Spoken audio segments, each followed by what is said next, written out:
हाय, मी ना आज तुम्हाला दही फेशियल कसे करायचे ते पण घरच्या घरी ना तेच सांगणार आहे. दही हे आपल्या त्वचेसाठी ना खूप महत्त्वाचा रोल आहे. कारण दह्यामध्ये लॅक्टिक ॲसिड असतं, विटॅमिन असतात. त्यामुळे ना आपल्या चेहऱ्यावर जी काही डस्ट बसलेली आहे, धूळ आहे ती ना निघून जाते आणि नॅचरल ग्लो करण्यासाठी ना दही खूप महत्त्वाचं आहे. आता मी फर्स्ट स्टेपमध्ये ना अगोदर दही फक्त फ्रेश दही घेतलं होतं आणि त्याचाच म्हणजे उपयोग ना मी क्लिन्झर म्हणून केला होता. आता ही जी आहे ना आपली सेकंड स्टेप आहे, ज्याच्यामध्ये मी फक्त दही घेतलेलं आहे 2 चमचे आणि कॉफी घेतलेली आहे, जी की आपलं स्क्रबर म्हणून पण आपण त्याचा यूज करू शकतो.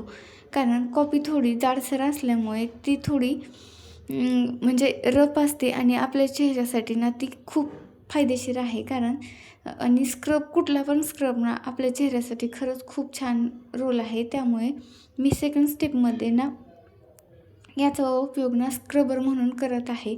कारण आता लग्नसराई चालू आहे आणि म्हणजे आपल्या जवळचे लग्न असल्यास आपल्याला काय वाटतं की आपण ना पार्लरमध्ये जाऊ आणि थोडं छान दिसायला पाहिजे, त्यासाठी आपण खर्चही करतो. पण ते प्रत्येक वेळी शक्य नाही. त्याच्यामुळे ना घरगुती केव्हाही आणि नॅचरल गोष्टी ना केव्हा पण व्यवस्थितच असतात. त्यामुळे घरच्या घरीच ना आपण पण थोडं केलं पाहिजे. आणि ही आहे आपली सेकंड स्टेप. त्याच्यामध्ये ना मी दही घेतलेलं आहे, बेसन पीठ आणि जी आपली नॅचरल हळद असते ना तीच घेतलेलं आहे. तुम्ही त्याच्यामध्ये ना मध पण टाकू शकता किंवा दह्याचे दही ॲड करून आणखीन त्याच्यामध्ये ना थोडं गव्हाचं पीठ पण ॲड करू शकता. पण मी त्याच्यामध्ये ते टाकलेलं नाही. मी 3च गोष्टी टाकलेल्या आहेत. एक म्हणजे बेसन पीठ, 2 चमचे दही आणि तिसरी गोष्ट म्हणजे थोडं चिमूटभर आपली हळद टाकलेली आहे.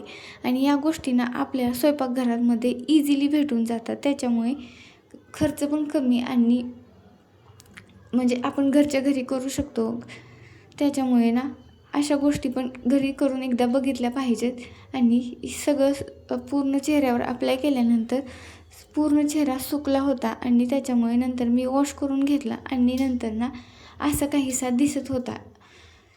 मला तर थोडा छान वाटला. कारण म्हणजे एका ह्याच्यामध्ये तर रिझल्ट लगेच येणार नाही आहेत, पण आपण आठवड्यातून 1-2 वेळेस केलं तर छानच वाटेल. आणि 3 स्टेप झाल्यानंतर ही 4थी स्टेप म्हणून मी ना गुलाबजल लावलेलं. तुम्ही ना कुठलं पण तुम्ही जे मॉइश्चरायझर वापरताना ते पण तुम्ही यूज करू शकता. आणि तुम्हाला ना हा ब्लॉग कसा वाटला ते नक्की